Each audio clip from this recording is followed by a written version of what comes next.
the presentation. And if we could please put the phone button on serve. Hi everyone, thank you so much for being here today. My name is Samantha Villas-Gomez. I'm a senator for the College of Arts and Sciences with the Associated Students at the University of Hawaii at Mānoa. We are actually the ones that put on this event. So thank you for coming to our panel on Occupied Homelands, a conversation on Hawaii and Tibet. This forum will engage students, UH affiliates, and the broader community in an open discussion on occupation, exile, identity, militarization, and enduring struggle for self-determination through the lens of a student activist perspective. So we'll be starting our panel. I first want to introduce our first panelist, Tenzin Yiga. Yiga is a human rights advocate and a junior at Harvard studying social studies and philosophy with a focus field in resistance and resilience within diasporic communities in Asia. Her research is focused on the exile identity formation of Tibetan refugees within South Asia, especially examining how displacement and migration has created aggregated perceptions of home and feelings of belonging. With a background in grassroots activism, Yiga has worked to not only organize for the Tibetan freedom movement, but also for cross-movement coalitions to generate greater solidarity for liberation. She has advocated, led, and trained grassroots activists from all over the world through organizations like Students for Free Tibet and International Campaign for Tibet. She works to bridge gaps for Tibetan students in higher education and their career through mentorship and professional development initiatives at an organization called Rokpa. Most of all, Yiga believes that true justice can only be achieved through intentional and strategic organizing, legislative advocacy, and stewarding one's own history, culture, and language. Please help me welcome our first panelist.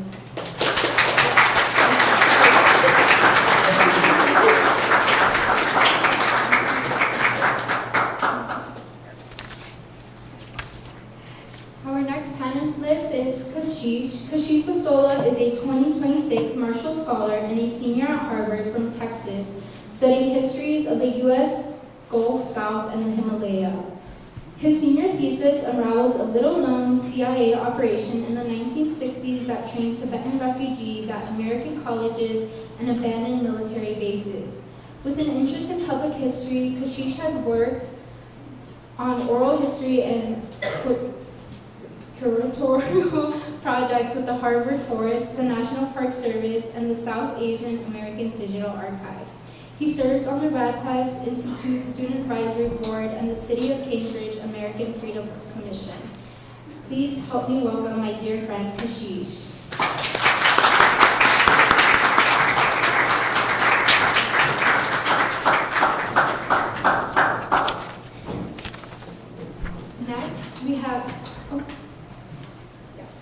Next, we have Kainoa. Kainoa Zama is a dedicated Kanaka Maoli advocate for self-determination, environmental justice, and the protection of sacred spaces. He served as the inaugural president of the Honolulu Youth Commission and actually served as ASUH's president of the 111th Senate and was selected as the United National Indian Tribal Youth Earth Ambassador. He is a Kalahui, Hawaii citizen leader and Oahu water protector, and is currently focused on efforts to end deep-sea mining. If you don't know Kainoa, today you have the privilege of getting to know him. Please help me welcome Kainoa.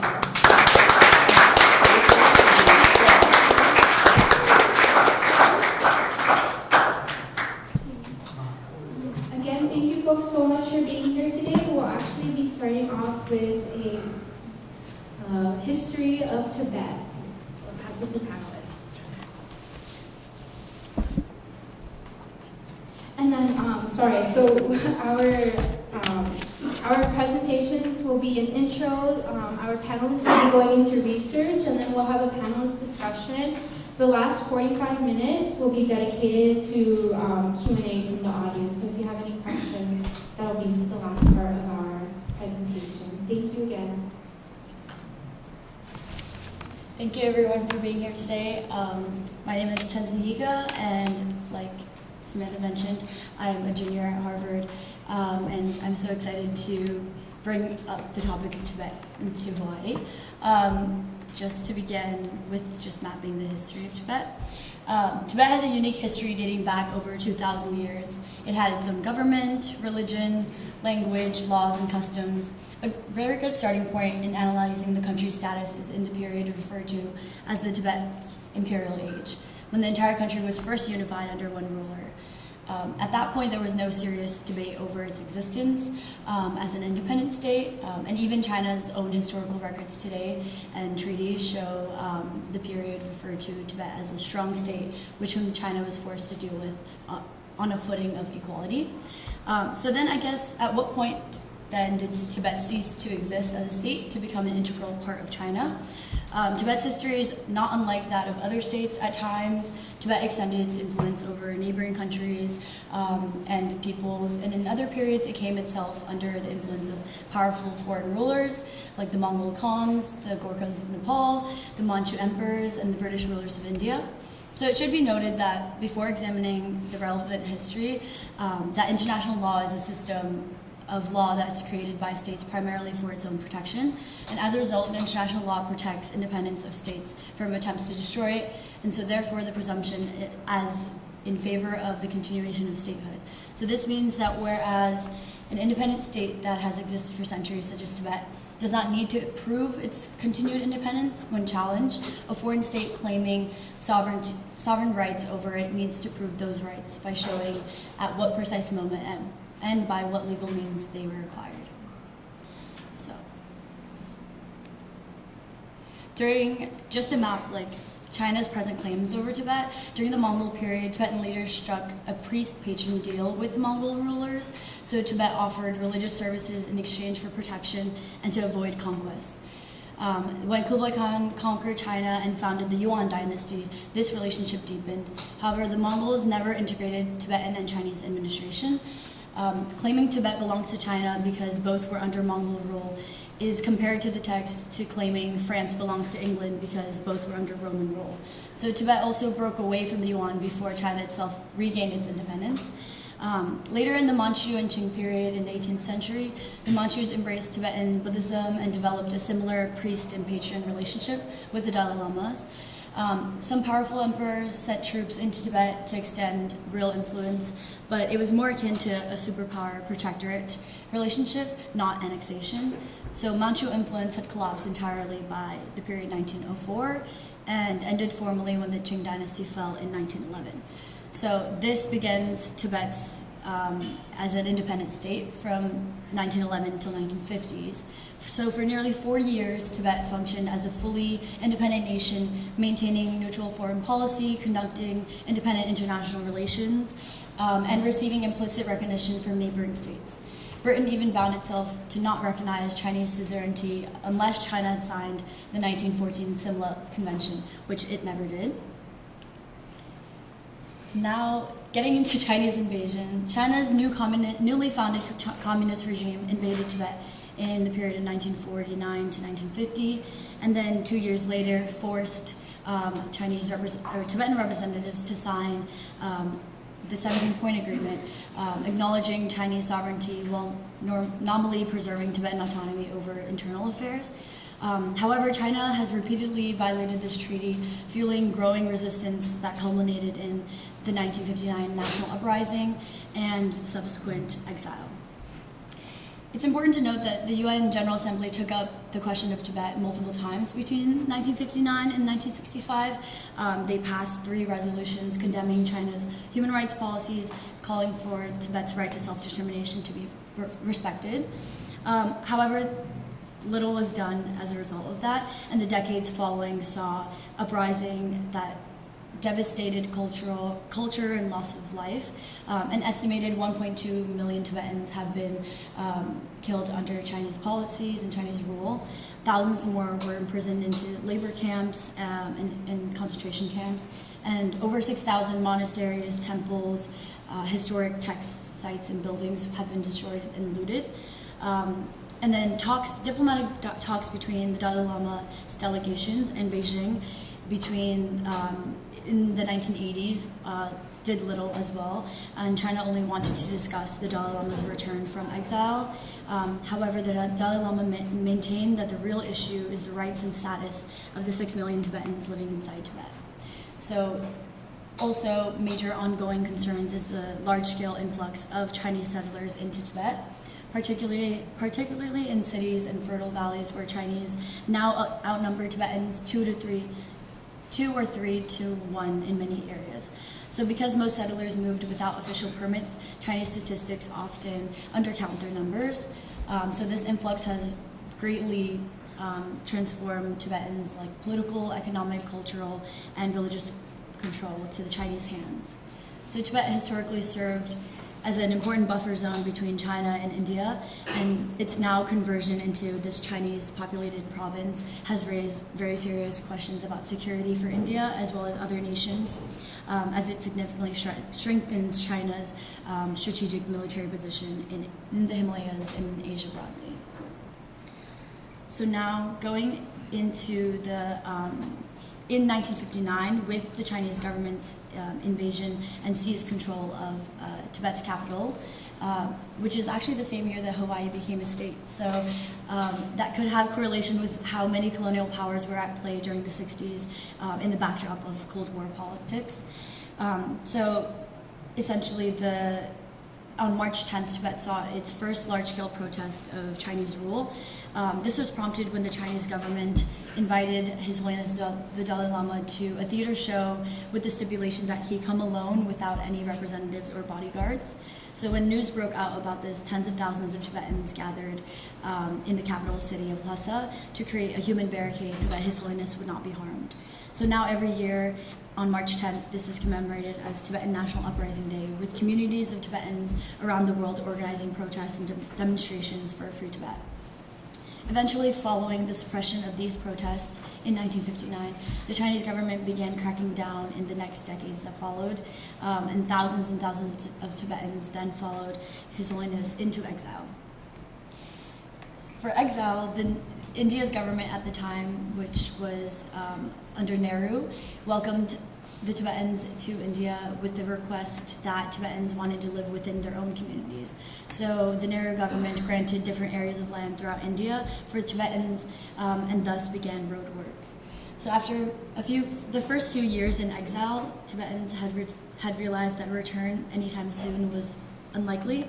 So they began establishing their own communities, schools, settlements, institutions. And today, Tibetans in exile have established their own government. It's quite a miracle that a government exile is possible within another host nation. So that's a phenomenon. However, Tibetans inside Tibet today still continue to suffer under Chinese policies. China continues to industrialize and alter Tibet's social, political, economic, and land through the guise of modernization, which we've seen many times throughout history. So most notably are the policies of Sinicization through colonial boarding schools, where language, culture, and way of life is altered to be more Chinese. The end goal of the Chinese state is to eradicate the Tibetan identity so they may not recognize or understand their own culture. Approximately 1 million Tibetan, as young as 4, are separated from their families and placed into state-run colonial boarding schools. These schools describe a colonial style by the UN experts and researchers that serve as a tool of forced assimilation by educating children in solely Mandarin and educating them in the Han Chinese culture. Tibetan language education is restricted and replaced by Mandarin in these schools, and ideological indoctrination is prevalent, where curriculum is focused on the loyalty to the Chinese communist state. So this reduces Tibetans' history and culture to a minor, exotic part of Chinese history.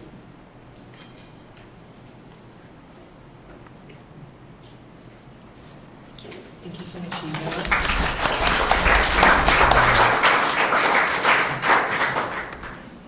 So again, my name is Kashish Bastola. I'm a senior studying history at Harvard, and I'm going to be talking a little bit about my senior thesis, which I just submitted, and it's called The CIA's Young Turks, Tibetan Nationalists in the U.S. Cold War University. think, so this thesis talks, it's the first sustained study of an operation that took place on multiple college campuses in the US. I focus on Cornell University and Berea College, but I think that the lessons and the claims that I try to make in my thesis do connect very much to UH Manoa and just to the broader landscape of US universities in general and the way and their relationship with the federal government and what I call the security state. So I'll begin by first explaining kind of how I got into this research. So this is a picture of me in Dharamsala, India, which, as Yiga shared, is kind of where a lot of the exile formations spawned out of and where the exile government is now based for Tibetans.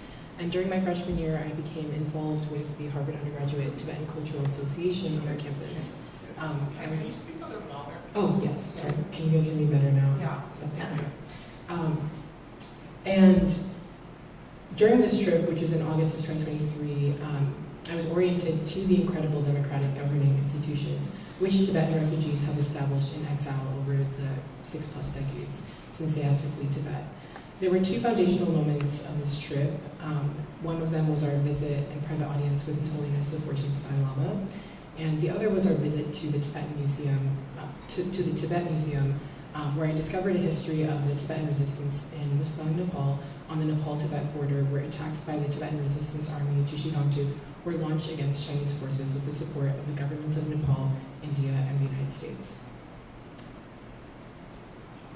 So I'm going to go into one of the planning documents. Well, actually, yeah, we can skip this. So one of the planning documents that I found in one of the archives that I visited showed that the project, the operation, was secretly called by the CIA the Young Turk Project. This is really interesting because I'm not sure how many of y'all are familiar with the original Young Turks from the Ottoman era, but it originally referred to a reformist and nationalist political movement that advocated for modernization and a constitutional government. This included some youths who studied in Western universities. In a more colloquial sense today, Young Turk can refer to a young person eager for radical change to the established order, which is a quote from the Oxford Dictionary.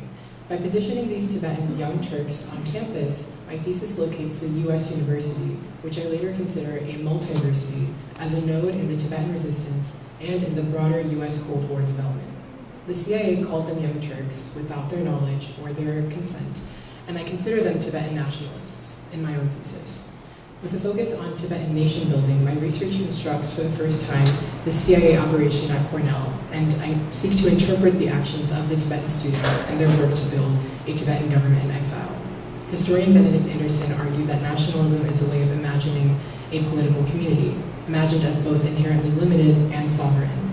Scholars of Tibet and Tibetan exile have extended this traditional discourse on nationalism, writing about how nationalism operated for the stateless Tibetan diaspora in this early period of Tibetan exile. This thesis uses exile nationalism and nation building in exile to describe the Central Tibetan administration's efforts to manage a dispersed refugee population and to fashion a unified Tibetan national subject through schooling and constitutional discourse. So from analyzing these different planning memoranda, I've been able to gather the basic elements which constituted the program and how it unfolded on the ground. I'm going to skip around just for the sake of time. So one of the main things from memoranda like the one that was on the previous slide is that they tried to depict Tibetan students, they being the CIA, as young people who were incompetent and inexperienced who needed help from the US and specifically from the CIA. Kind of language along the lines of democratic tutelage and mentorship when it came to helping Tibetan people become modern or developed in kind of this Western sense. But I think this quote up here, which I'll read out loud, it does highlight some of those contradictions in that memo. So it says, in 1956, and sorry, this is coming from one of the Tibetan participants in the CIA operation at Cornell. So it says, in 1956, when I was 19, an attendant of Mr. Gelotunduk came to my village in Tibet and selected me to learn English. Gelotunduk is the late elder brother of His Holiness the 14th Dalai Lama. Even then, Gyalo was working with the resistance. Although none of us students knew it at the time, nor were we aware that helping the resistance was the purpose of our education, Gyalo was preparing for the future, especially if one day His Holiness fled Tibet. English translators would be essential for communicating with the outside world. So I just wanted to put this up here to kind of show that there was kind of a separate understanding of what this operation meant to the Tibetan resistance and what this operation meant for the US project during the Cold War and the CIA's ambitions with these Tibetan students. So I have a couple of central claims which I've developed thus far in my research. One pertains to the university dimension of this project. I seek to argue that American colleges and universities functioned as a node in the Tibetan resistance as well as in US Cold War intelligence strategy during the 1960s. I posit the university as having the most ideal conditions for public engagement and discourse, while simultaneously enabling state secrecy and covert sponsorship under the guise of humanitarianism and education of Tibetan refugee youth. On this point of humanitarianism, I argue that humanitarianism and community development did not function merely as benevolent aid, rather as tools of the US security state and American nation building in South Asia. Tibetans could help make for a US-friendly South Asia in a moment of non-alignment. Another central claim deals with questions of Tibetan agency in the encounters of the Tibetan resistance with foreign intelligence agencies, especially the CIA. And then lastly, I make claims about US tutelary power. Scholars of the early 20th century have understood tutelary colonialism as a US project to tutor local elites in democratic self-governance while steering outcomes for the benefits of the US. This thesis extends the literature on US tutelary power to a stateless nation, and it demonstrates how the CIA's tutelary project was appropriated, reinterpreted, and resisted by its Tibetan participants. The CIA's Young Turk project should be considered alongside earlier 20th century projects, which brought other Asians from the Philippines, from China, into the metropole for schooling. It should also be understood as a trans-imperial event which fortified US tutelary empire during the Cold War. The US was not the first empire to attempt to modernize the Tibetan nation, and I write a little bit about British Empire and Russian Empire's attempts to also school Tibetans on these topics of modernity and development earlier in the 20th century.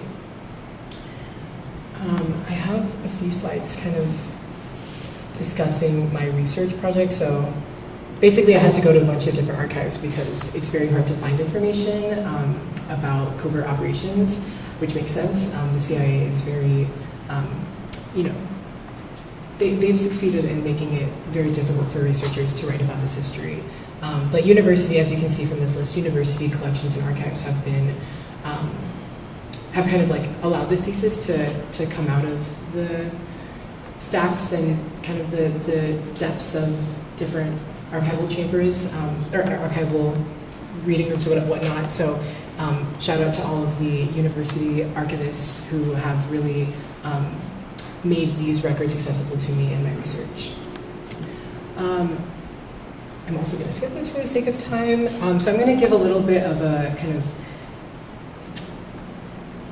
overview of each of my 3 chapters. So chapter 1 begins by situating the university frontier, which is what I call, sorry, I keep moving it down away from my mouth. Is this good? Can everyone hear me? Yes, okay. So chapter 1 begins by situating the university frontier in the Himalayan Cold War.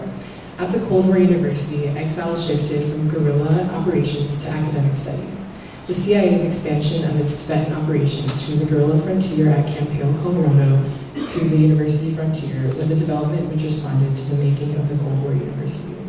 In the shift away from a militarized US presence in Asia toward Kennedy's battle over hearts and minds, youth around the world became the target of US foreign policy.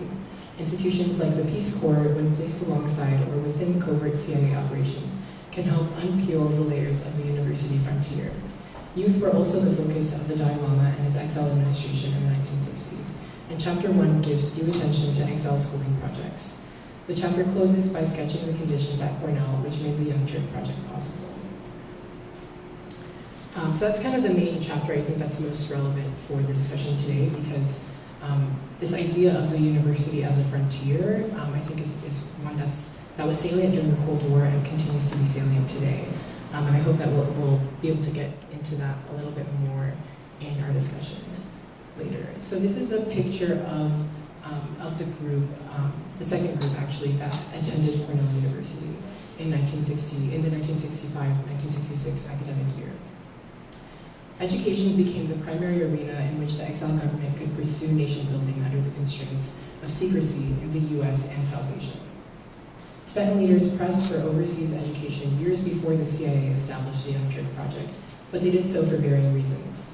The Dalai Lama's representatives, namely his elder brother Gyaltsen Tantu, sought scholarships as a nation-building strategy and a way to train cadres who could sustain exile institutions and speak for Tibet internationally. On the other hand, still seeking power but in a different sense, elite figures such as Sebon Chekapa, a former finance minister in Tibet, pursued American scholarships out of self-interest, particularly for the benefit of their own children. Those requests frustrated American and CIA benefactors because they complicated the humanitarian story that kept Tibet legible to donors and officials. A rhetoric of saving refugees was not convincing when positioned beside scholarships for the families of Tibetan nobility. The tension exposed a basic problem in that Tibetan elites wanted education because it yielded power, while the US intelligence officials coordinating Tibetan operations needed education to look like benevolence toward refugees, not support for cold warriors. The longer history of Western powers, as I shared before, it's much more than just the US trying to modernize Tibetans, but multiple competing Western powers trying to extend their influence over Tibet. Now I'm going to jump forward to the 1990s. So the 1990s marked a new era for exile Tibet as the peak of the Free Tibet movement in the US. While Tibetans established a presence at Berea, 1,000 Tibetans resettled in the US after Congress passed the Immigration Act of 1990. For decades, the exile government lobbied the US government for Tibetan immigration and eventually helped manage a resettlement scheme. During this period, Tibet was a cause célèbre in the US, with Tibetan communities emerging across the United States. And this is a period when domestic advocacy for Tibet escalated and reached new heights. SFT strategized around schools and universities, using them as bases to recruit and galvanize youth to learn about Tibet and advocate for Tibet's independence from China. By August 1995, SFT had established 75 college chapters, held its first national conference at Oberlin College, and launched economic actions directed at the US-China Business Council, including pressure campaigns aimed at US companies for their activities in China.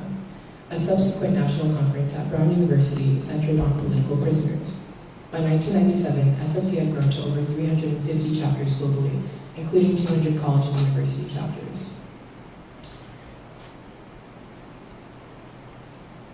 I also included a few photos at the end because I think that a lot of this history, especially once we get into the 90s, does connect to the visit of His Holiness the 14th Dalai Lama to UH Mānoa.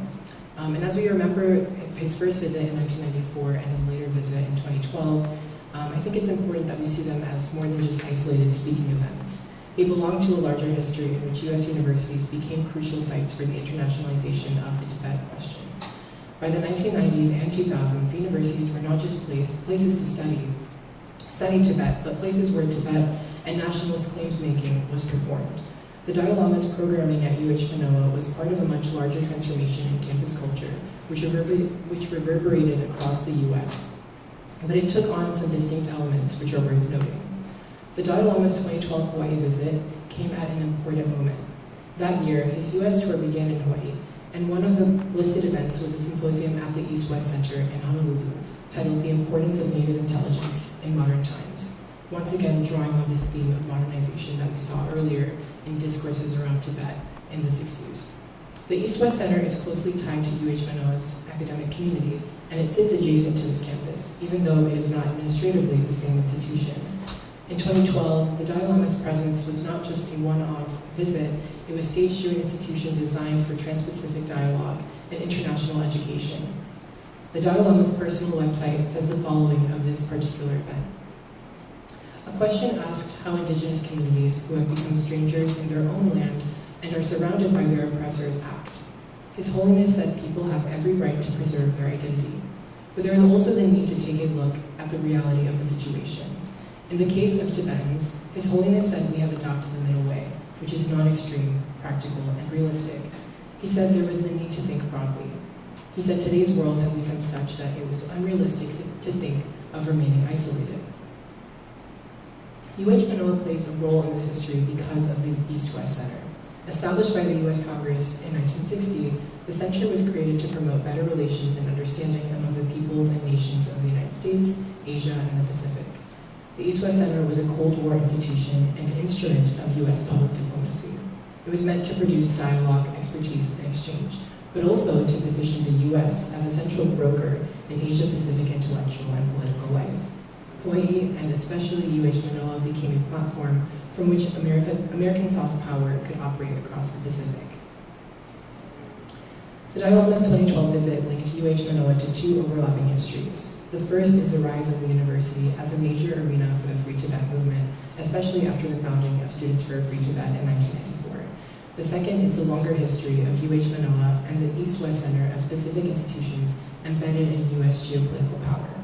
Taken together, these visits show that a university campus is never just a passive or merely academic venue, but that these places were core parts of the making of the political order today. Thank you very much.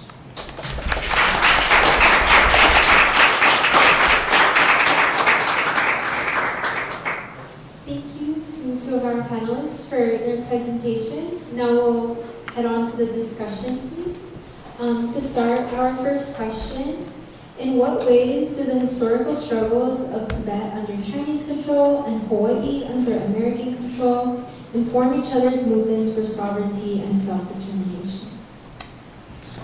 Sure. Always an easy question to start off with. Yeah, mahalo nui Sam for the question.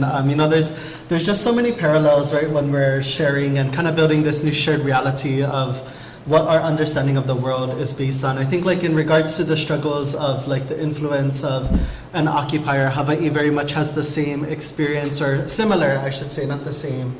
But when it comes to our similar experience, like we don't have the opportunity of exile, living on an island nation where we can build like a sense of continuity. And given our occupations now at 133 years, it's definitely taken a toll where I think like even in the academic sense of how some of these institutions have transformed our own understanding of who we are and what we measure.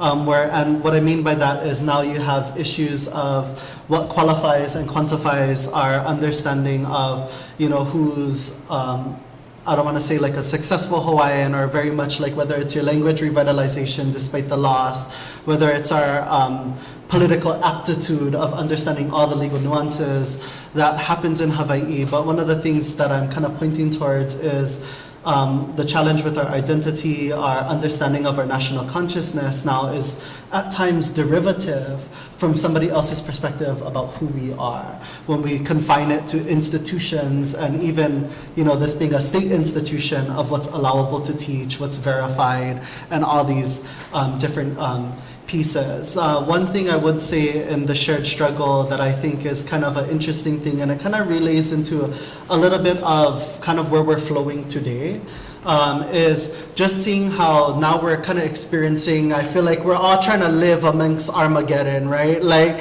hey, glad you're still here, glad we're still here, and glad we're able to kind of build a relationship with each other as well as this place. But in this sort of new multipolarized world that we're sort of experiencing, I feel like there's a lot more opportunities for Hawaii to kind of take the global stand in means of the United States has sort of lost its central footing and control in terms of being a reliable ally and a reliable trusted partner. And this kind of points to, like, I feel like during like the Cold War, right, easy time to kind of point at the bad players all around the world, but don't look at Hawaii and don't look at all these other places where we committed like the first regime change here in Hawaii within the family of nations and legally, in talking about international law, to Yiga's point, in which our people didn't confine to just an indigenous subgroup within a country, but rather becoming a real nation state. And still that being violated and that sovereignty being sort of like a formula for how to conduct regime change in other places. But now with the way the US has sort of kind of lost its footing as that central body, it's created, I think, a lot more global sympathy amongst communities. And I am curious, like, kind of like where that evolves in other places like Tibet, where now everybody's reliable trade partner has shifted from the United States to the Chinese, right? So while one is losing their global footing, the other is accelerating and asserting itself. And granted, you know, in the Chinese perspective, we taught them capitalism. We had the Silk Road like thousands of years ago. So of course they're gonna ascend now during the chaos. But, you know, thinking about that still within that context, regardless of the facing of two superpowers who are oftentimes hypocritical in terms of their view of what's just for people in other places. The other opportunity that I see, and this is like part of another broader conversation, maybe not just here, but is within this new shared reality of our understanding of how oppression and resistance, in our cases, has also been conducted. Like, what do we really want to see in the new world that's going to be formed geopolitically? Because at some point, we cannot, disorder is like watching, there's like this Greek story about this king Aristashan, I think his name was, which was, he was like cursed with because he was greedy, he ended up cutting down these sacred trees. He was cursed by the gods with an endless hunger, to the point where eventually he consumed himself.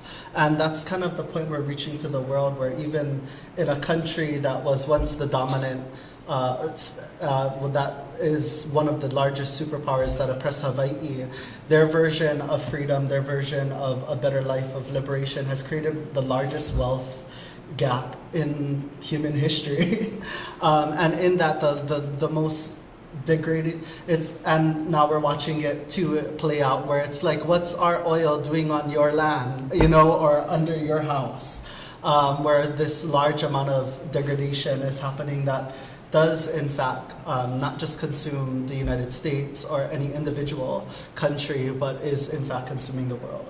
And whether or not we want to live in that sort of reality, that transformation that we're building towards by learning from each other's shared experiences, is an opportunity to really challenge the current dominant narrative, knowing that, and there is a growing resistance, but we need to be really setting our eyes on what that potential future is. And I think that's where these stories of lost narratives of our different individual countries and our livelihoods and our lifeways provide an opportunity for that discussion, because in Hawaiʻi's case, one of the most progressive countries at the time in the 1800s, where the Kingdom of Hawaii was leading in not only just innovation and modernity to that point, doing it better in terms of like first to have electricity, 98% literacy rate, and all these other factors, but also even to a degree one of the most progressive environmental protection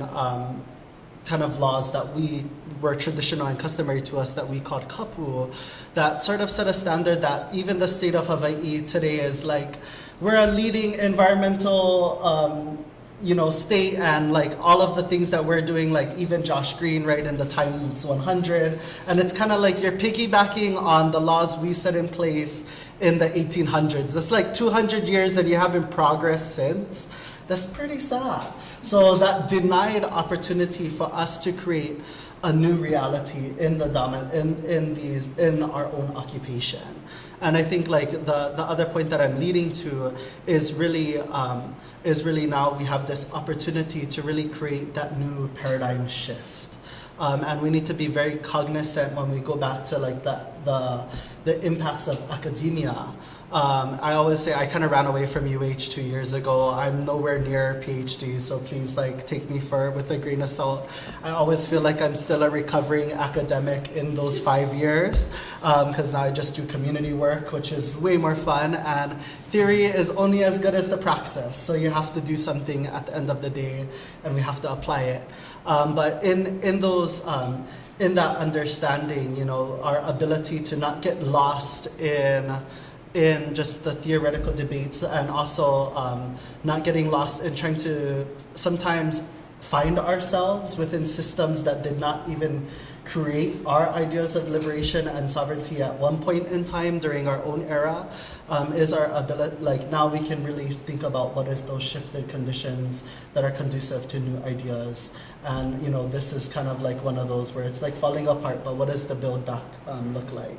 And how do we be cognizant, even in Hawaiʻi's case, as well as I would hope in Tibet's case, that when things are falling apart, we are wise enough to ensure how to navigate them to ensure that they're actually falling together. So that's just like my little spew, sorry, kind of tangent.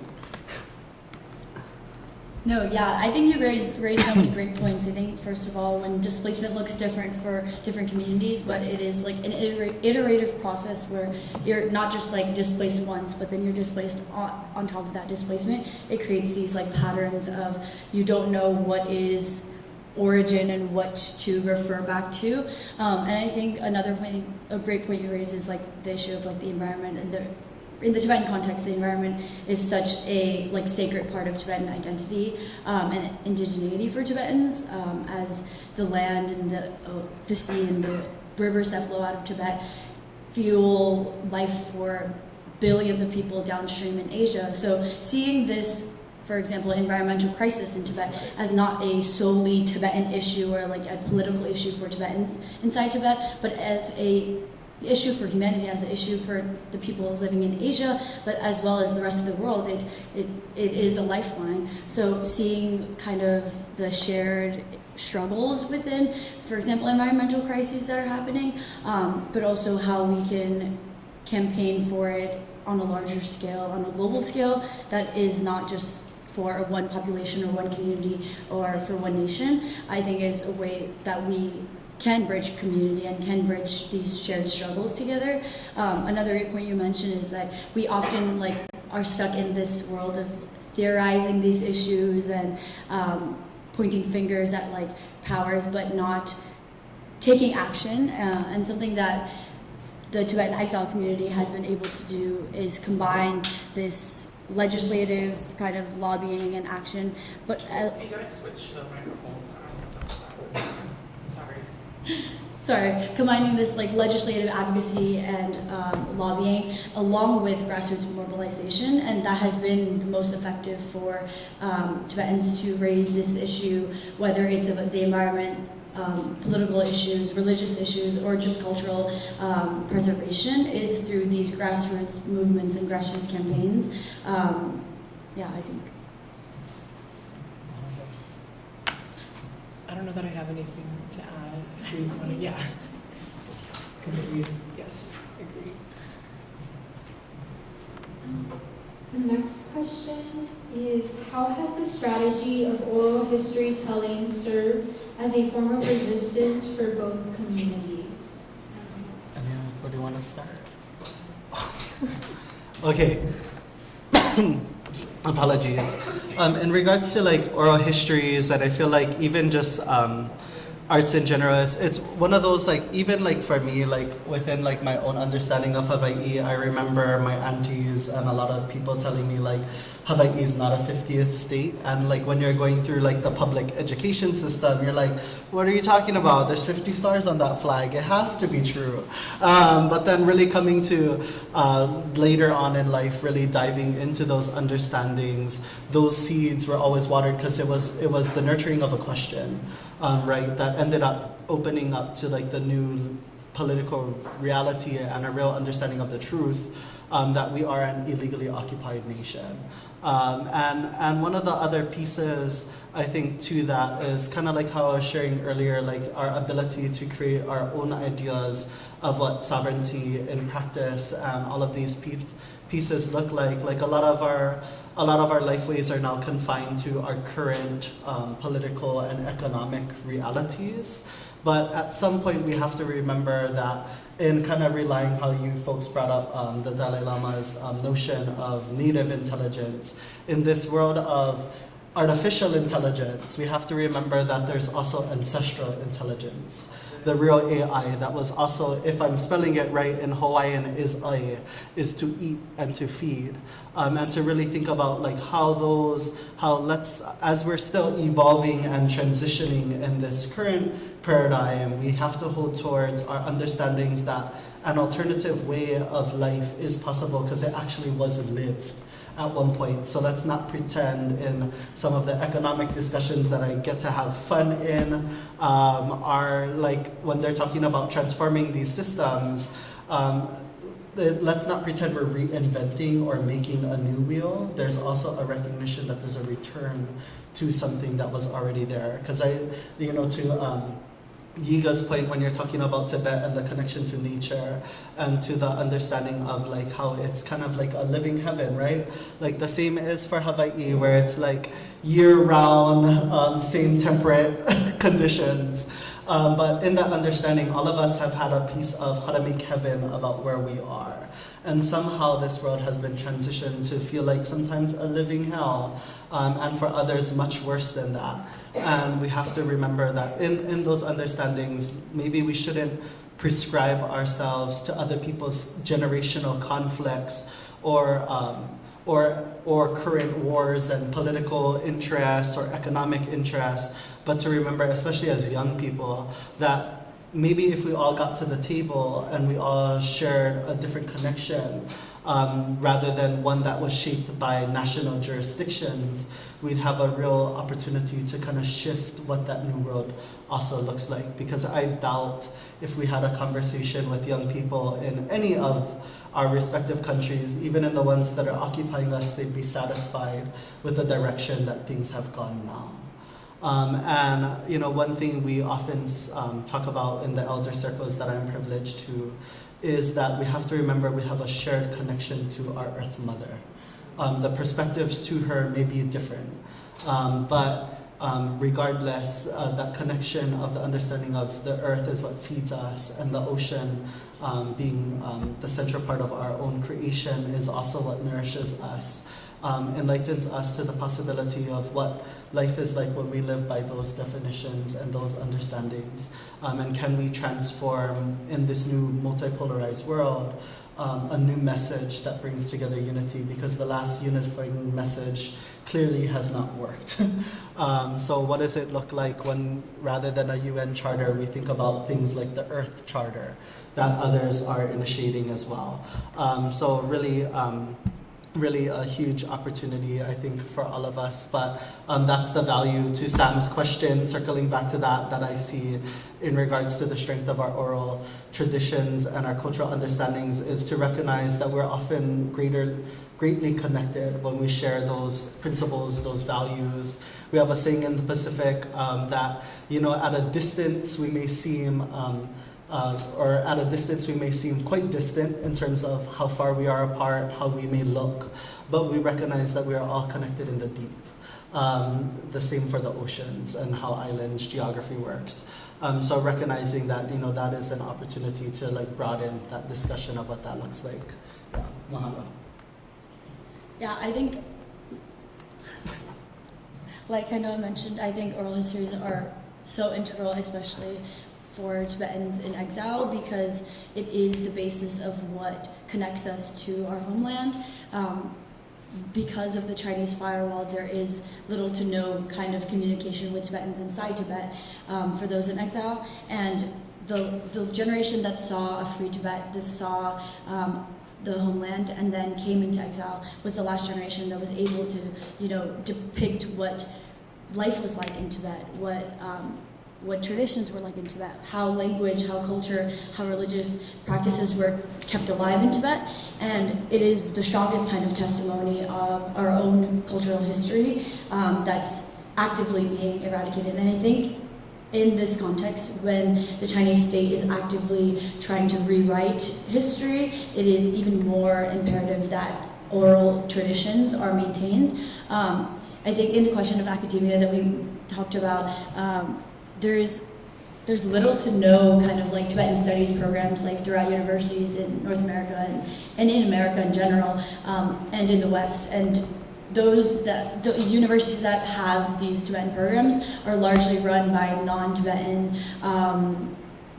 and a lot of like Chinese scholars actually who study Tibet. And so these are ways that like the state is actively kind of rewriting and reinventing history, and for future generations of Tibetans who, you know, are more and more grow distant from Tibet, like independence and Tibetans inside Tibet, it becomes more and more difficult to trace back history and to know, you know, as the elder generation like continues to grow older, it's harder to kind of tie yourself back to, you know, a sense of identity. So oral histories and oral testimonies do serve as such an important way to kind of, for oneself to tie yourself back to your history and also connect yourself intergenerationally. Like for my parents' generation, they never saw a free or independent Tibet, but they inherited their Tibetan identity through exile and through the oral histories that were taught by their parents' generation. So for the next generation after us, it becomes more and more difficult. So I think that ways that like projects that have come out of exile in recording oral histories have done such a great job of preserving what is left, and then continuing to disseminate that upon the next generations is what will keep alive the traditions and identity and culture of Tibetans for many years to come. I'll just add quickly in terms of oral histories and what they mean in like a more research sense. I mean, I think oral tradition and oral history both kind of get at this, you know, understanding of identity as something that can't always be written or that can't always be kept in like the way that we think about like records or like formal archives. And so as a historian, I think about oral histories as you know, a place that you need to go if you're writing histories like the ones that we've been discussing today, because a lot of these cultural practices, these understandings of identity are things that can only really be conveyed through these interpersonal exchanges and through that, you know, through the discussion of oral history. And so that's why I went and collected oral histories for this research, because that's something that you can't ever get from any kind of formal record of the past. And so in kind of this research sense, that's one of the benefits, but of course that pales in comparison to the way that oral tradition and oral history really functions within communities and within lineages as a way of, you know, continuing the nation and practicing the nation, even within the confines of the home. And I think, like just another thing, a question that popped up in my mind was, like what does that oral tradition look like now in occupied Tibet, in ways that we probably won't ever be able to understand because these things have to happen underground and in hiding, but how is this like Tibetan identity or like these kind of more underground understandings of Tibetan resistance against the Chinese occupation, how is that like conveyed through and passed through generations in the advent of things like the colonial boarding schools that you talked about. So I'll end it there.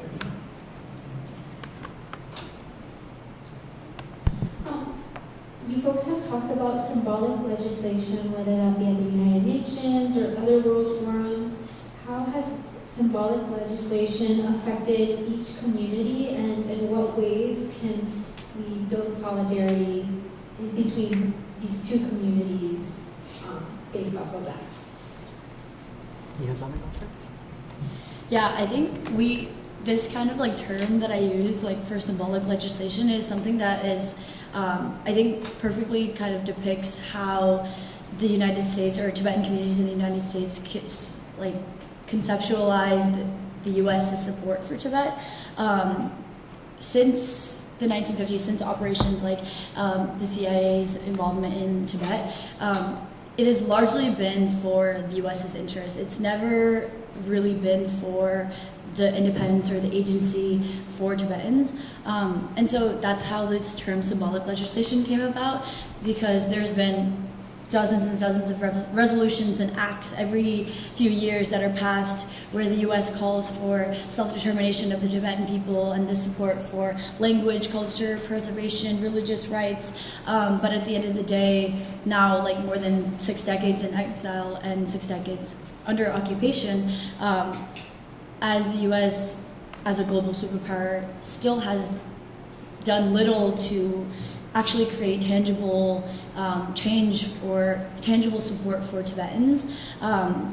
So I think that's one way that like symbolic legislation can, like in the guise of like support for Tibet or support for any kind of like displaced nations, the U.S. very much prioritizes their own like economic and political relationships with other countries. So it almost is hypocritical and very kind of harmful in a way if we're enacting like true tangible change. And I think the UN similarly does, like the international community has, you know, I think we talked about this like previously in our own discussions, but in America in the 80s and 90s, there are huge waves of like support for Tibet, like a lot of musicians and artists who, you know, had freedom concerts and they were all, you know, had their Free Tibet stickers and they would come to shows and demonstrations. But that kind of support has like died down in the last few decades, and I think that goes to show kind of this like symbolic support or the symbolic like legislation that countries like the U.S. and Western nations have shown for kind of these displaced communities, that no matter how much they like say that they champion human rights and they are like a global leader, they really do little in creating real pathways for like Tibetans or other groups to have, you know, agency and true self-determination. Okay, I'll go. Mahalo nui. One of the things that I was thinking of as you folks were talking about, you know, this idea of like these symbolic legislations is something that's dear to a lot of people in Hawaiʻi's heart, and it kind of ties to the oral history, right? In terms of that our stories, our understandings have fed and fueled resistance. And in our case, when you understand things like the laws of prescriptions, when it comes to like how nations maintain sovereignty, which is that if you forget your sovereignty over the course of 100 years, that you actually lose it under international law. And one of the things that was, very much in gratitude to some people who are actually in this room that organized these events, was there was a lot of movement for Hawaiʻi in 1993.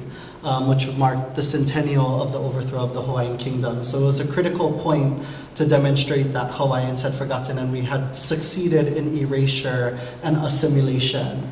But with all of the movement that occurred from the 70s to the 90s, or 60s to the 90s, that built that momentum, by 1993, there were many Hawaiians that were able to kind of not just demonstrate, but publicly demonstrate that we are not American, as the famous speech goes from Haunani-Kay Trask on January 17, 1993.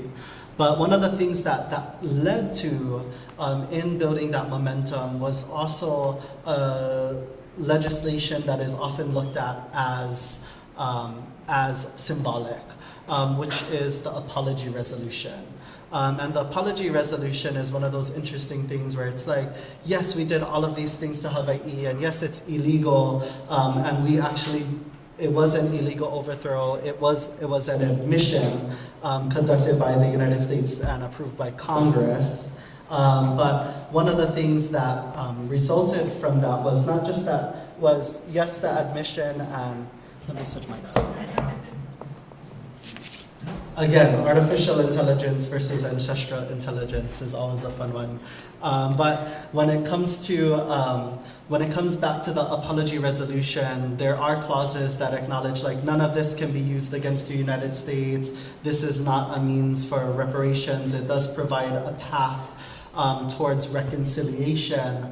But even then, the admission is enough in terms of, as they say in court, right? Anything you say, or as they say when they arrest you, anything you say and do can be used against you in the court of law.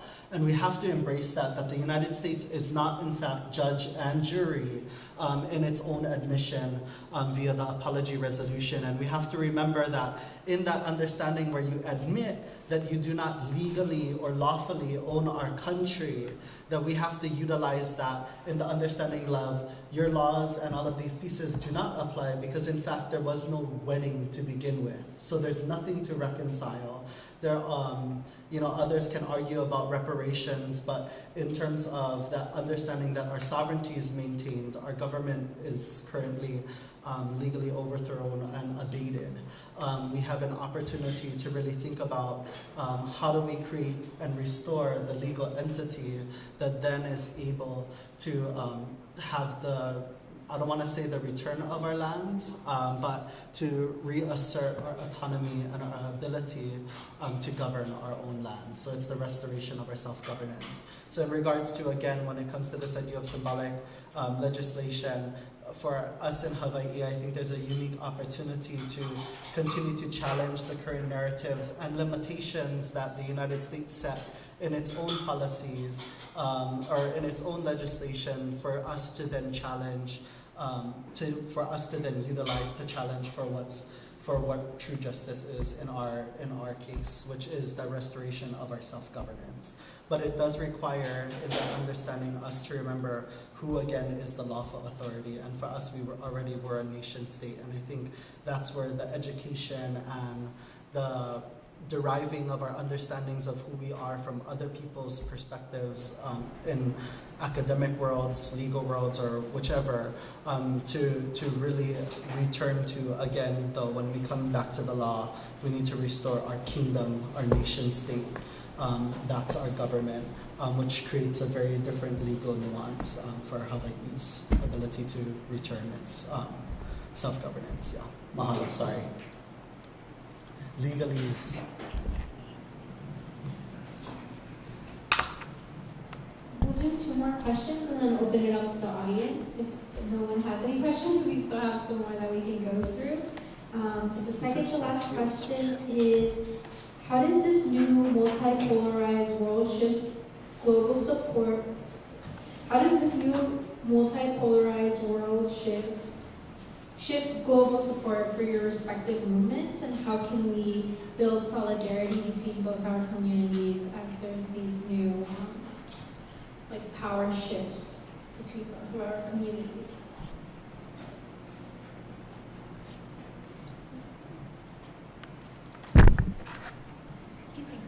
Yeah. Can I read the question actually? Sorry.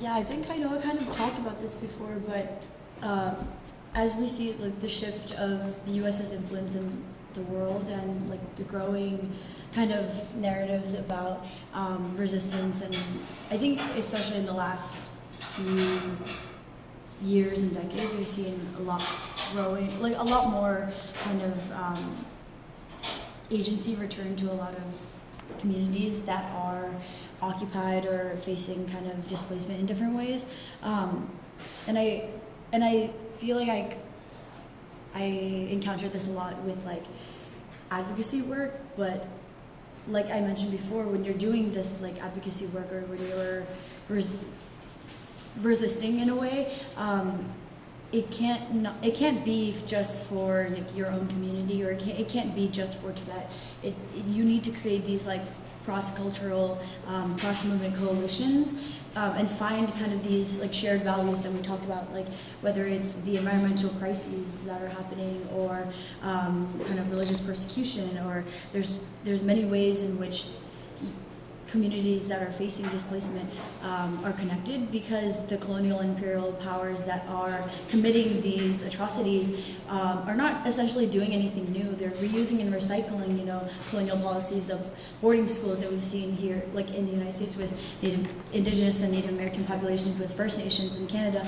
It's not something that we're not seeing anything new happening. And in fact, it's so easy to trace these patterns of these colonial patterns, because it is reiterating similar kind of policies. And yeah, I think in order to build or garner support for our respective movements, it has to happen like with congruence or along with each other.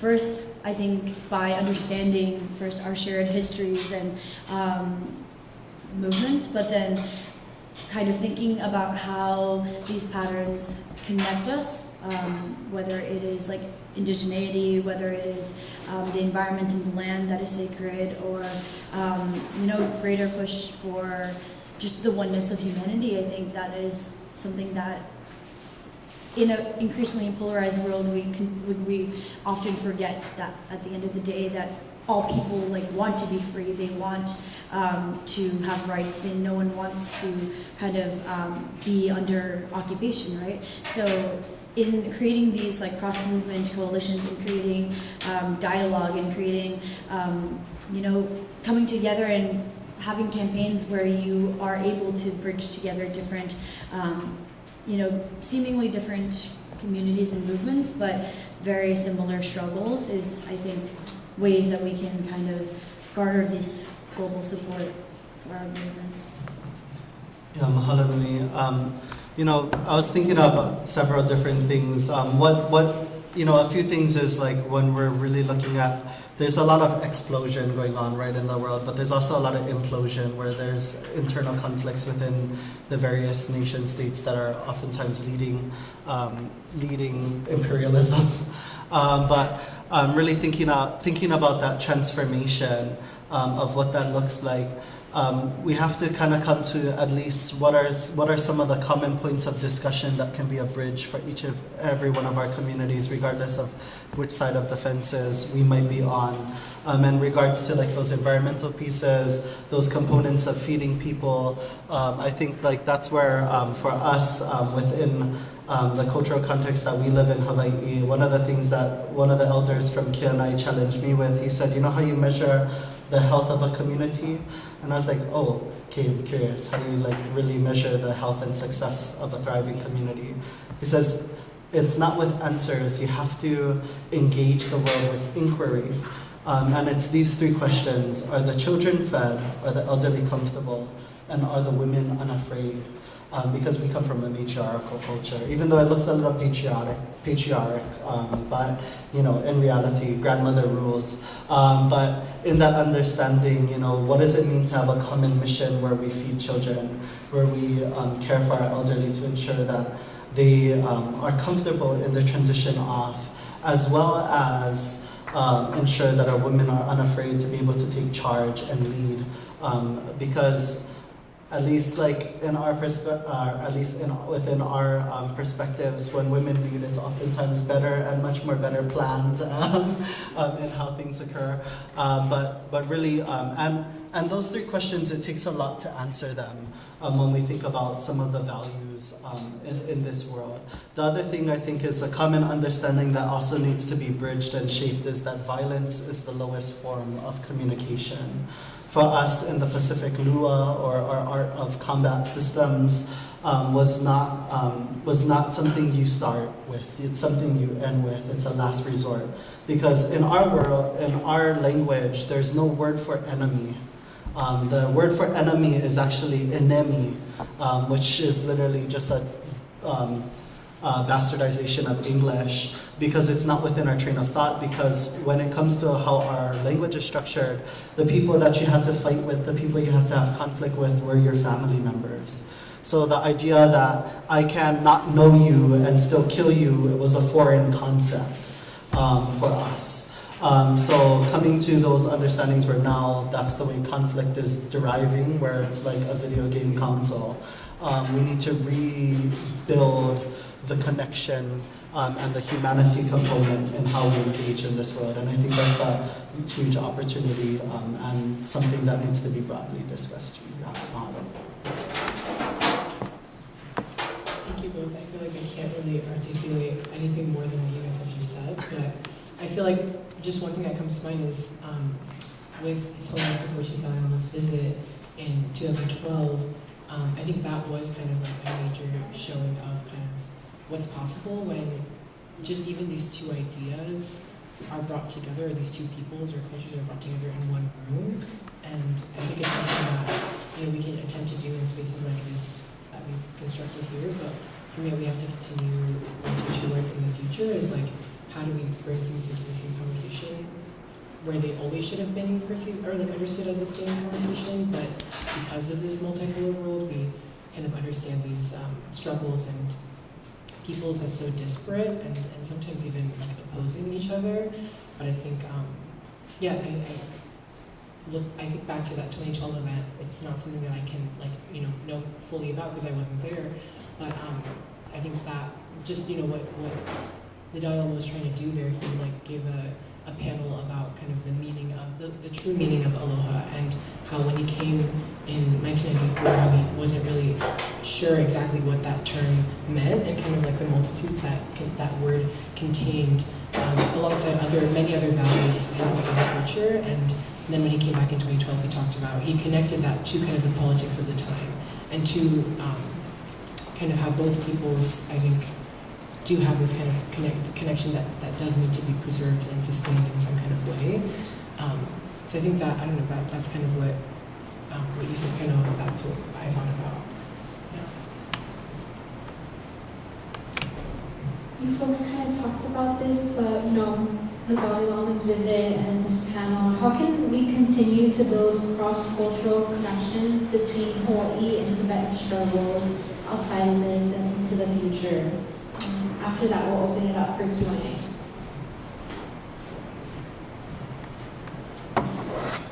Yeah, so I guess I'll kind of shift, right? Like in thinking about like the things that we transform and the relationships that we build. It's a shift of not just citizenship, but also kinship, right? So how do we rekindle those connections? It's really like each of us staying in our pockets. And I always believe that great change starts small. I believe there's like studies that like it only takes 1% of a population to really effect societal change.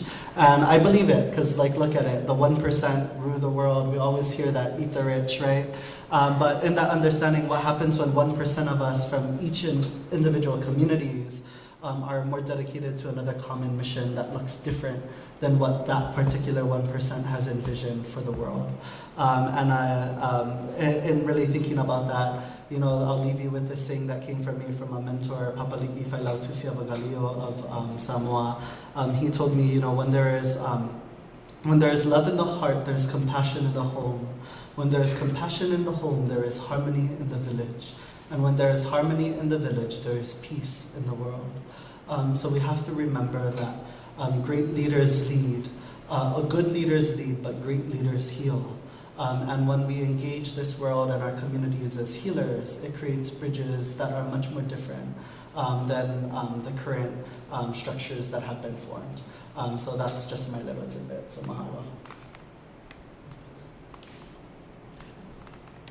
I don't know how to follow that up. But something that I thought was really interesting was that you mentioned the nonviolent kind of nature of like Hawaiian resistance, and very similarly, the Tibetan resistance, since its occupation is rooted in nonviolence, and so I think, like we were talking about before, the oneness of humanity and connecting and bridging together communities to create this kind of shared cross-cultural understanding, first of all, but then also in organizing how we can learn from each other's movements and learn from each other's histories, and most effectively kind of play into strengths and organize around kind of this shared struggle is something, while being rooted in nonviolent direct actions, I think is something that is very effective. And I think it is going forward, I think in a world that is filled with violence and destruction, is the most sustainable and kind of harmonious way to, have resistance.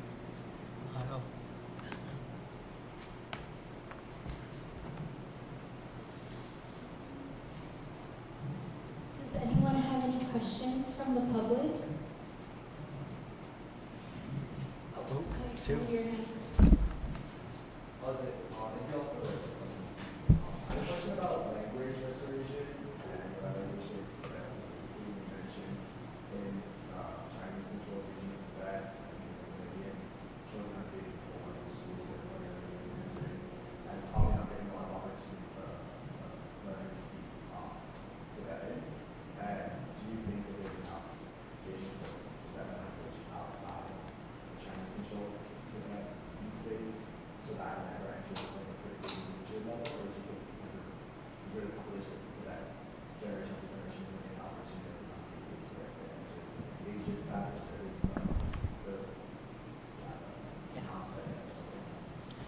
Thank you so much for the question. Yeah, I think this is, as someone who's like very interested in kind of language and cultural preservation, I think it's a very important question. The unique thing about Tibet is that the majority of Tibetans are like follow Buddhism or Tibetan Buddhism, and Tibetan Buddhism, for different populations that follow Buddhism, specifically Tibetan Buddhism, it is rooted in Tibetan texts. So actually the belt of the Himalayas, that include Ladakh and the Northeast, and so all of these little communities, even though they might speak different like dialects or their own dialects, when they're studying Buddhist texts, they're studying in Tibetan. So actually, His Holiness, like the Dalai Lama, has made grave efforts to, in the last decade or so, in order to like visit these communities and see the preservation of Tibetan Buddhism as a means of preserving language, because as long as people practice the religion, it is less so about like being like fully Tibetan or half Tibetan, or it's not about like the blood that you have, but it is about the preservation of the language, and the means of doing it through Tibetan Buddhism is like a very interesting means, because like you mentioned, the colonial boarding schools, having 1 million Tibetan children in colonial boarding schools inside Tibet, it will virtually alter the next generation of Tibetans for like speaking Tibetan. And so the preservation of religion as a tool to preserve language is something that is ongoing in exile. And for the Tibetan community in exile, now seeing an increase of migration out of like India and Bhutan and Nepal, which is where the first kind of exile happened. Now we're seeing rise of migration of Tibetans from that initial exile into the Western countries throughout North America, throughout Europe, and throughout Australia. But something that Tibetans have been able to do is kind of within their little pockets of communities around the world, set up, like have communities, have community centers, have like language schools, on like weekend language schools, where they are actively kind of teaching and resisting by teaching language to the next generation. Obviously, albeit not the same as being fully in a Tibetan community inside Tibet, but there has been kind of ways that Tibetans in exile have been preserving language. And then in Tibet, I think it's a little bit more difficult, because when the Chinese state is actively surveilling, it has to happen in more kind of discrete ways, where Tibetans are teaching their children, or like behind closed doors, or like at night, or during breaks when their children come home from school and things like that. And obviously that much strains the kind of preservation of language, but I think the act of speaking Tibetan and teaching and reading and learning to read Tibetan, or teaching your children Tibetan in the first place, no matter what the degree of it is the way that resistance and preservation can happen. Yeah. I think you had a question. Oh yeah, so.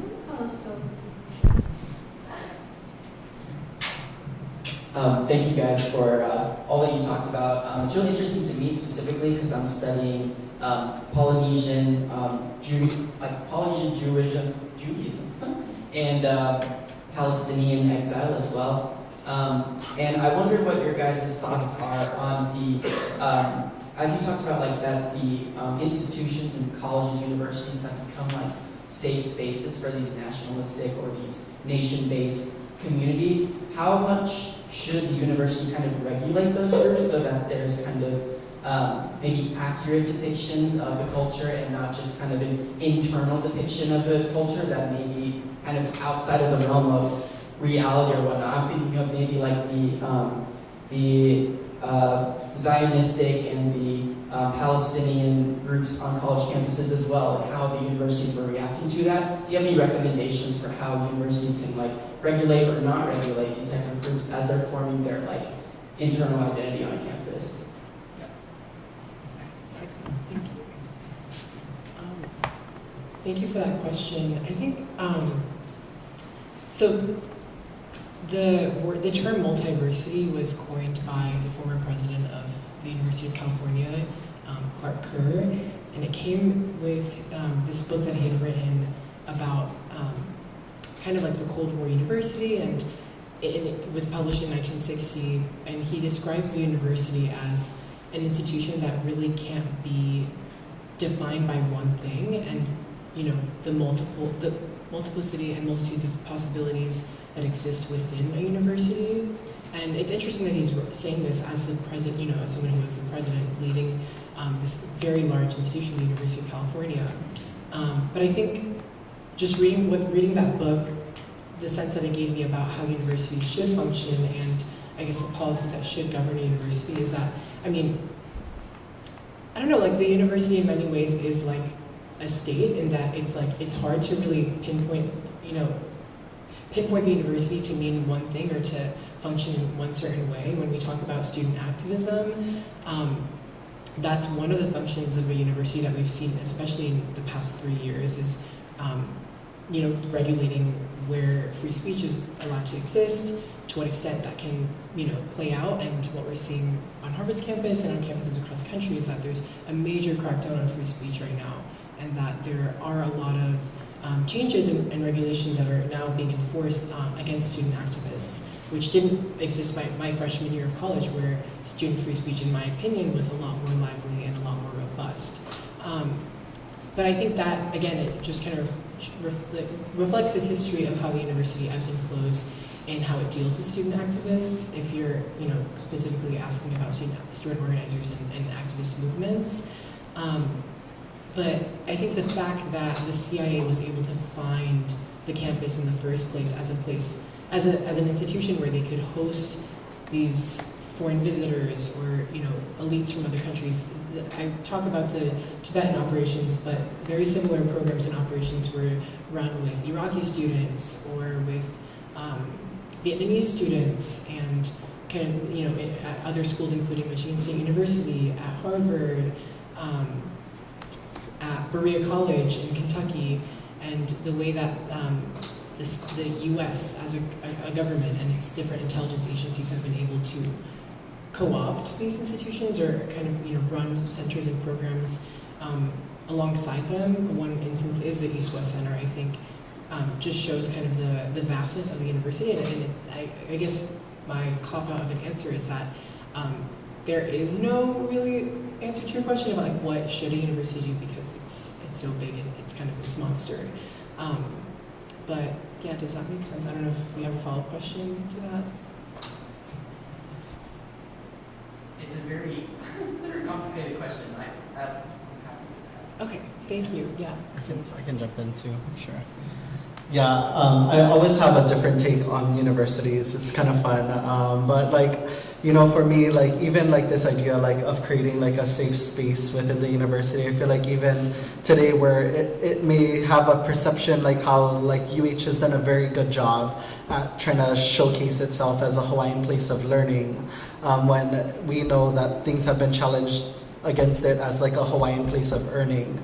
And try ask any Hawaiian who still works at the university or has challenged the current system to some degree, whether or not they still feel safe within that campus context, I think enlightens a very different story. And I feel like the same is shared amongst many universities. And this is something that was also warned about in the 1960s during President Eisenhower's famous speech about the military-industrial complex. He talked about the fountain of youth, or fountain of knowledge coming from people within tinker shops, within their own homes, which when you look at our own history and our own context, even here in Hawaii, at one point it was the pedigree that influenced your family knowledge holdings, the connections they had with other families, your ability to connect to greater knowledge. And in that now we have kind of deduced it or reduced it to these weird standardized degrees and all these things that have been picked and choose in their creation, that now we're kind of learning from a particular group of people's influence about who we are. And the thing that I would really like to challenge is in this understanding of a universe, of like one world. What does it mean when we learn from each other's shared experiences in that world? So that being said, like what would it mean if like when we think about real Hawaiian learning centers that are where our world was learned by living in relationship to nature, living in Aina, and building a community where people can have autonomy, or Kanaka can have autonomy over how you learn and what you learn. And that is also shaped by the protocols in which enable you to gain access to different forms of knowledge. That creates a very different paradigm into how knowledge is shared and how knowledge is valued, and then to the type of world that you can create. So I always imagine, like, what would it be like to learn within a kauhale context here in Hawaii about Hawaii? And then the same for any other people in their respective places. I've always learned way more working with tribal communities within their native context, rather than just reading a book or receiving a PowerPoint on it. And the same for even our understandings about Ike Hawaii and Hawaiian knowledge. So I think at some point we have to transform the university, because even the current model is unsustainable. When you talk 2 generations ago, they're like, I remember when we paid $700 for tuition. I'm like, what a dream, you know? So there, and we don't even talk about what those fundings get used for in today's context, which was kind of my fun spew when I was in ASUH. Too, in terms of the military research that occurs on this campus, and how there's like $980 million worth of military contracts that are publicly reported. So those and what that money gets used for, how does it get moved around compared to, or where are there boundaries or lines between those research pool funding and students' general tuition, which is like a little fun Easter egg I leave for all of you. That just kind of shapes into like what our understanding is as a place of learning or a place of earning, as an R1 institution or something focused on community and its students. So I think those ideas of what it means to create a safe space for young people in general to be able to transform and get the education they need includes reshaping what are the spaces that we introduce them to and teach them under. So those are definitely the little seeds for what that transformation might look like. Yeah, mahalo. Yeah, I'm just gonna add something small, but I think kind of the notion that we as students owe the university some sort of like anything for giving us spaces, I think is a really like interesting kind of concept, because in the first place the universities serve as institutions where students are able to organize and demonstrate and discover the things that like the movements and the scholarship that is important to them. And I think that, like Kashish mentioned, when it's difficult to say whether whether a university should or should not kind of like regulate more or less, because at any point they could be more or less lenient with like how they approach censorship and how they approach like free speech. I think like in Harvard's context, there were huge kind of anti-Vietnam War protests that happened. There were huge kind of like protests against South African apartheid. So there has been a history of, and during the civil rights movement, there's a history of kind of this organizing and challenging kind of the institution. But I think now, in the last couple of years, I think we've seen that shift a lot at Harvard, where students are almost scared to kind of speak out about movements and things that are important to them because of repercussions that the university itself is doing out of like fear mongering or out of kind of repressing students' right to free speech. And so I think it is, I don't think that we have like, there is like a right recommendation to kind of the university, but it's kind of funny because the university itself should be a place where students are able to kind of explore and challenge institutions and create kind of the change. It's kind of this microcosm of society where you're supposed to kind of challenge these institutional notions and discover kind of what you want to do in the world. But I think for our context, when in the last few years when so much repression is happening, I think it creates more polarization and creates kind of this like fear of speaking out and fear of kind of bridging together kind of this cross-cultural and cross-movement coalition building, because even though people might be passionate or might care deeply or might want to organize out of fear for their safety, out of fear for their future, out of fear for their also legal kind of like standing, it becomes more and more difficult.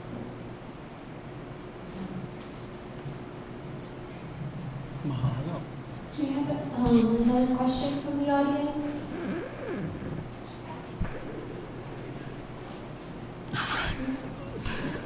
I can add a point too Oh, on the last one.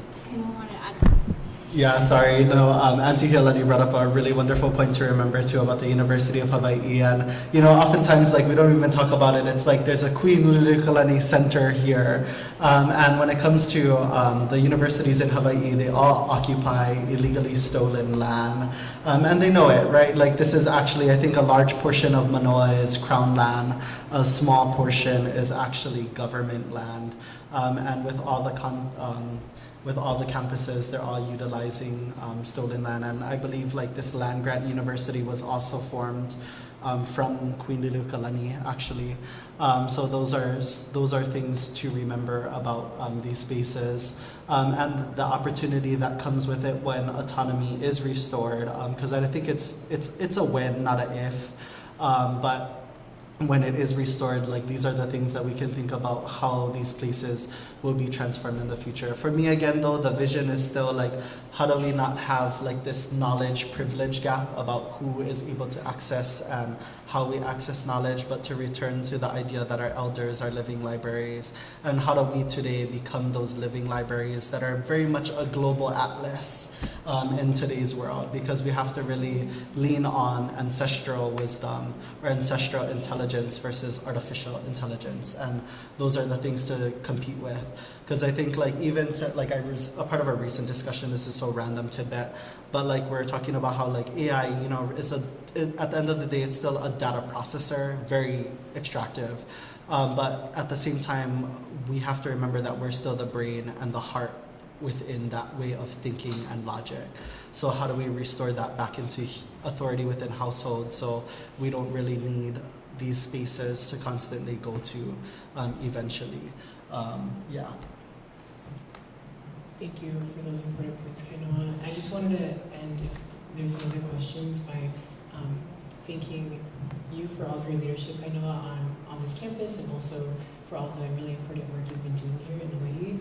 And I also wanted to thank Samantha for organizing this event. Thank you so much. You've genuinely poured so much time and intention into making this conversation happen, and your care for, just the struggles of the world and for the issues of our world today. It's so clear, and I wish everyone was as passionate of a person as you were, because seriously, the world would be a much better place. So I wanted to get you like a better bouquet of flowers, but we got you this little orchid to thank you. So just hand it to you now. A little green and kuli'o'o.